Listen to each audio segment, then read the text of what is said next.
திருப்பத்தூர், வேலூர், திருவண்ணாமலையில் இன்று கனமழைக்கு வாய்ப்பு. சென்னை, செங்கல்பட்டு, திருவள்ளூரில் மிதமான மழைக்கு வாய்ப்புள்ளதாகவும் சென்னை வானிலை ஆய்வு மையம் தெரிவித்துள்ளது.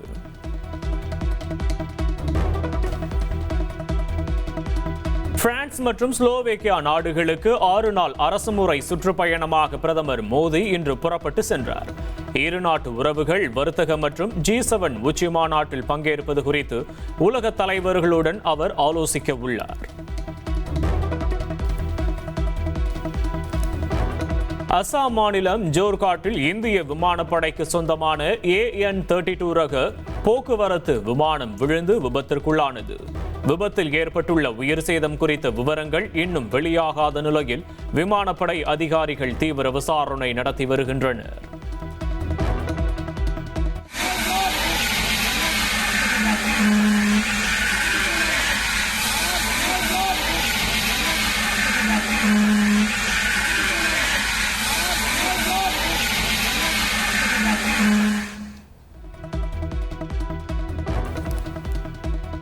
சென்னையில் ஆபரண தங்கத்தின் விலை சவரனுக்கு 480 ரூபாய் உயர்ந்துள்ளது. 1 கிராம் தங்கம் 13,860 ரூபாய்க்கும், ஒரு சவரன் 1,10,880 ரூபாய்க்கும் விற்பனையாகிறது.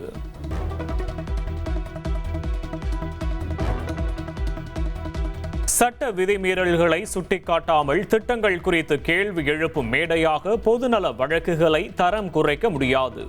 புதிய பேருந்து நிலையம் அமைக்க தடை கோரிய வழக்கில் சென்னை உயர்நீதிமன்றம் கருத்து.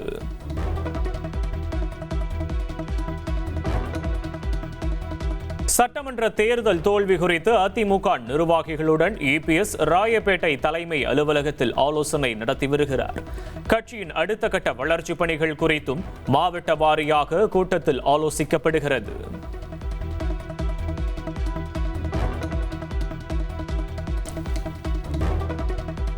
காங்கிரஸ் கட்சியிலிருந்து விலகி பாஜகவில் இணைந்த முன்னாள் சட்டமன்ற உறுப்பினர் விஜயதாரணி தமிழக வெற்றிக் கழகத்தில் இணைந்தார். அதிமுக முன்னாள் அமைச்சர் பச்சைமாள், முன்னாள் நாடாளுமன்ற உறுப்பினர்கள் வனரோஜா, இளவரசன் உட்பட அமமுகவை சேர்ந்தவர்களும் தங்களை தவேகாவில் இணைத்துக் கொண்டனர்.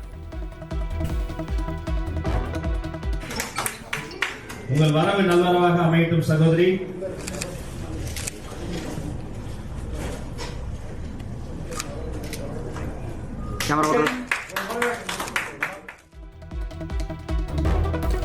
புதிய அரசியல் இயக்கம் தொடங்கிய பின் முதல் முறையாக கோவை வந்த அண்ணாமலைக்கு ஆதரவாளர்கள் உற்சாக வரவேற்பளித்தனர். விமான நிலையம் முழுவதும் தொண்டர்கள் திரண்டு தங்களது ஆதரவை வெளிப்படுத்தினர்.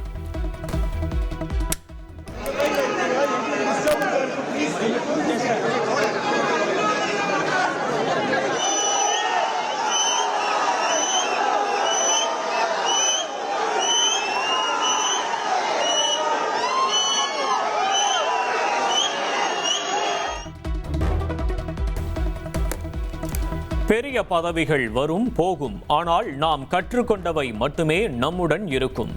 சூலூரில் நடைபெற்ற பட்டமளிப்பு விழாவில் அண்ணாமலை பேச்சு.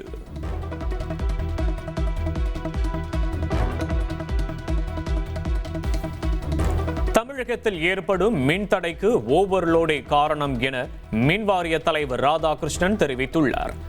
சென்னையில் மின் நுகர்வு 5000 மெகாவாட் என புதிய உச்சத்தை தொட்டாலும் தேவையை சமாளிக்க போதிய மின்சாரம் கையிருப்பில் உள்ளதாகவும் கூறியுள்ளார். பல பேர் கேட்குறாங்க, பிரச்சனைகள் இருக்கிறது பூராவுமே நமக்கு இந்த அண்மை காலங்களில் வருது பார்த்தீங்கன்னா, ஒரு ரெகுலராக சில இடங்கள்ல நமக்கு அந்த சப்ஸ்டேஷனோட ஓவர்லோட் ஆகுது, இல்லையா டிரான்ஸ்ஃபார்மர் ஓவர்லோட் ஆகுது. அது குறிப்பாக நமக்கு இந்த மாதிரி ஓவர்லோட் ஆகும்போது அந்த பர்டிகுலர் ஒரு கடைக்கோடி பகுதியிலையும் பிரச்சனை வருது. சென்னை, தஞ்சை உட்பட தமிழகத்தின் 21 இடங்களில் நேற்று ஏற்பட்ட மின்தடை சீரமைக்கப்பட்டதாக மின்சார வாரியம் தெரிவித்துள்ளது. டிரான்ஸ்ஃபார்மர் பழுது உள்ளிட்ட காரணங்களால் 20 நிமிடம் முதல் 8 மணி நேரம் வரை நீடித்த மின்தடை சரி செய்யப்பட்டுள்ளதாகவும் விளக்கமளித்துள்ளது.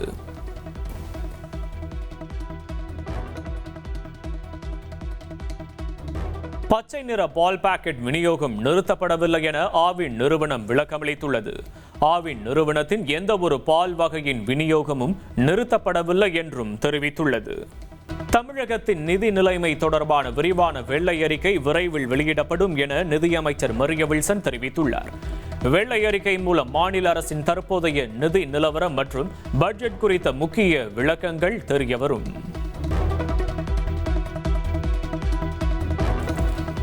தேனி வைகை அணையை தூர்வாரும் பணி 2 மாதங்களில் தொடங்கும் என அமைச்சர் நிர்மல்குமார் தெரிவித்துள்ளார். மத்திய சுற்றுச்சூழல் அமைச்சகத்தின் அனுமதி கேட்டு தமிழக அரசு சார்பில் கடிதம் அனுப்பப்பட்டுள்ளதாகவும் விளக்கமளித்துள்ளார். மத்திய அரசுடைய ஒன்றிய அரசுடைய ஒப்புதலை கேட்டு 2 நாட்களுக்கு முன்னாடியே நம்ம தமிழக அரசு சார்பாக அதுக்கான அனைத்து கடிதமும் அனுப்பப்பட்டது. என்விரான்மெண்டல் கிளியரன்ஸுக்கும் 2 நாட்களுக்கு முன்னாடியே கடிதங்கள் கொடுக்கப்பட்டிருந்துச்சு.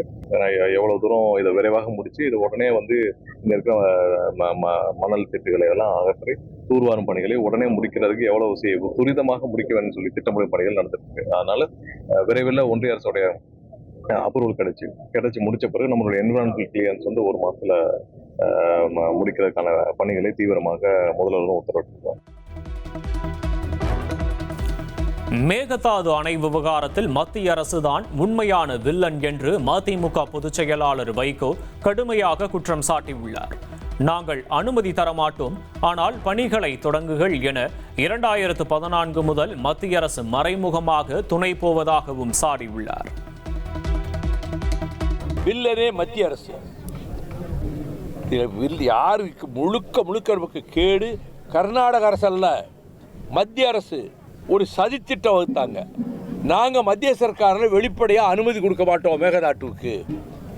நீங்கள் கட்டுறதுக்கான வேலையை இப்போ இருந்தே பொருட்களை சேகரிங்கன்னு அதை சேகரித்து குவிச்சு வச்சுட்டான். இரும்பு கம்பி, சிமெண்டு, கல் எல்லாம் அம்பாரமாக குவிச்சு வச்சுட்டான். 950 கோடி ஒதுக்கி இருக்கிறான். நாங்கள் அனுமதி வெளிப்படையாக கொடுக்க மாட்டோம், நீங்கள் கட்டுங்கன்னு சொல்லிட்டான். மேகதாது அணை விவகாரத்தில் தமிழகத்திற்கான உரிமைகளை விட்டுத்தர முடியாது என மத்திய அமைச்சர் எல் முருகன் திட்டவட்டமாக கூறியுள்ளார். எந்த மாநில நலனும் பாதிக்காதவாறு நடவடிக்கை எடுக்கப்படும் என்றும் அவர் உறுதியளித்துள்ளார். எப்பொழுதுமே நீங்க மேகதாது அணையை பொறுத்தளவுக்கு நம்மளுடைய மாநிலத்தினுடைய நலன், அவங்களுடைய மாநிலத்தின் நலன், எந்த மாநிலத்தினுடைய நலனும் பாதிக்காம அதற்கான நடவடிக்கைகளை எடுக்கணும். நமக்கான தண்ணீர் கிடைப்பதற்காக நமது போராட்டம், அதனுடைய உரிமையை நாம் விட்டுக் கொடுக்க முடியாது. சட்டமன்ற கூட்டத்தொடர் வரும் 18ஆம் தேதி தொடங்குவதையொட்டி சென்னை காவல்துறை ஆணையர் அமல்ராஜ் புதிய பாதுகாப்பு சுற்றறிக்கையை வெளியிட்டுள்ளார். முன் அனுமதியின்றி கைதிகளை வைக்கக்கூடாது, பெண்கள் மற்றும் முதியோரை விசாரணைக்கு அழைக்கக்கூடாது உள்ளிட்ட அதிரடி உத்தரவுகள் பிறப்பிக்கப்பட்டுள்ளன.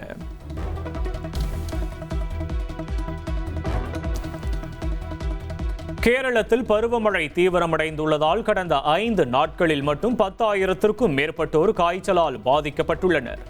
டெங்கு, நிபா வைரஸ் மற்றும் ஷிகெலா தொற்று அச்சுறுத்தல் அதிகரித்துள்ளதால் மாநில சுகாதாரத்துறை தீவிர தடுப்பு நடவடிக்கைகளை முடுக்கிவிட்டுள்ளது.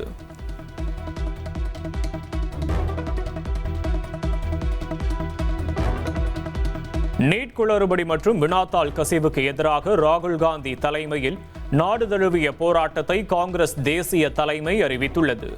தேர்வு வெளிப்படைத்தன்மைக்காக வரும் 17ஆம் தேதி முதல் கோட்டாவில் மாணவர் மாநாடுகளை நடத்தவும் திட்டமிடப்பட்டுள்ளது.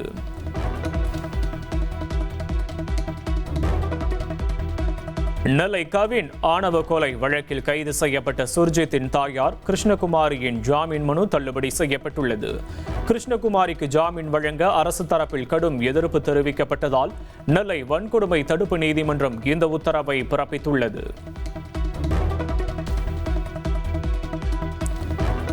நாமக்கல் மாவட்டம் ராசிபுரம் அருகே துப்பாக்கி முனையில் மூதாட்டியிடம் 20 சவரன் நகை கொள்ளையடிக்கப்பட்ட சம்பவம். பட்டணம், புதுப்பாளையம் உள்ளிட்ட பகுதிகளில் 2வது நாளாக சிசிடிவி காட்சிகளை ஆய்வு செய்யும் பணியில் போலீசார் ஈடுபட்டுள்ளனர். கள்ளக்குறிச்சி மாவட்டம் சங்கராபுரத்தில் 2500 ரூபாய் பணத்திற்காக பெண் அடித்து கொல்லப்பட்ட சம்பவம் அதிர்ச்சியை ஏற்படுத்தியுள்ளது. 18 நாட்களுக்கு பின் கல்வராயன் மலை பகுதியிலிருந்து பெண்ணின் சடலம் மீட்கப்பட்டுள்ள நிலையில் கொலையாளி பெண்ணை அழைத்து செல்லும் சிசிடிவி வெளியாகியுள்ளது.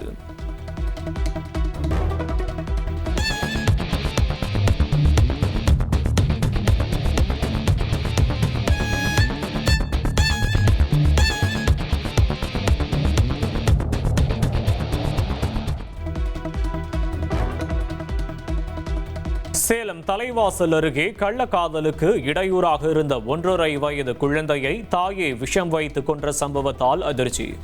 குழந்தைக்கு வலிப்பு வந்ததாக நாடகமாடிய தாயின் கொடூர செயல் மருத்துவ பரிசோதனை முடிவில் அம்பலமாகியுள்ளது.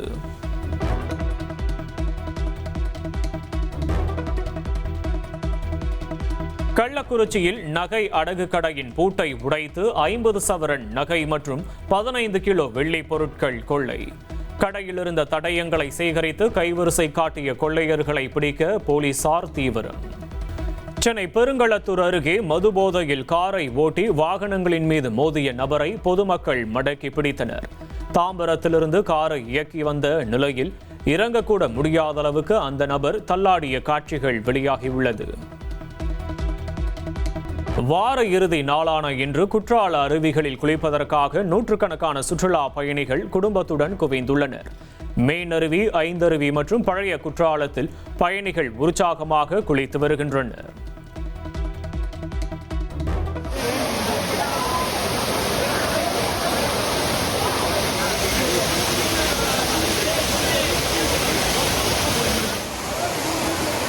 பெரியார் பார்த்து சின்ன பையன் மேலே கீழே வந்து இதை அடிப்பட்டு என்ன பண்ணுவீங்க?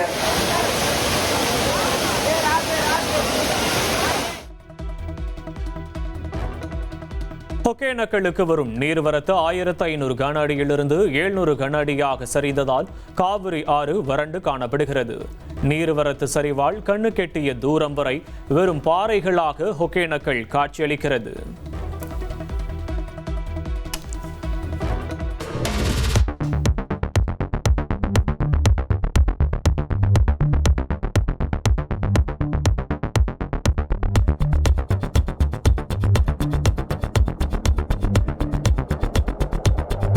உலக பிரசித்தி பெற்ற சிதம்பரம் நடராஜர் கோவிலின் ஆணி திருமஞ்சன விழா இன்று வேத மந்திரங்கள் முழங்க கொடியேற்றத்துடன் கோலாகலமாக துவங்கியது.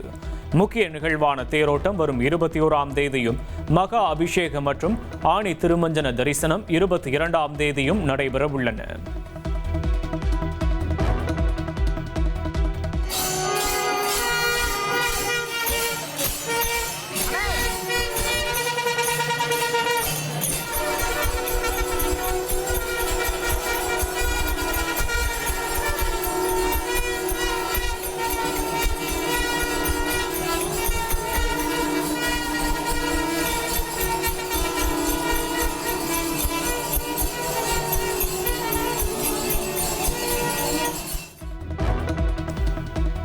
விடுமுறை தினமான இன்று திருப்பதி ஏழுமலையான் கோவிலில் பக்தர்கள் கூட்டம் அலைமோதுகிறது. இலவச தரிசனத்திற்கு 24 மணி நேரம் வரை காத்திருந்து பக்தர்கள் சுவாமி தரிசனம் செய்து வருகின்றனர்.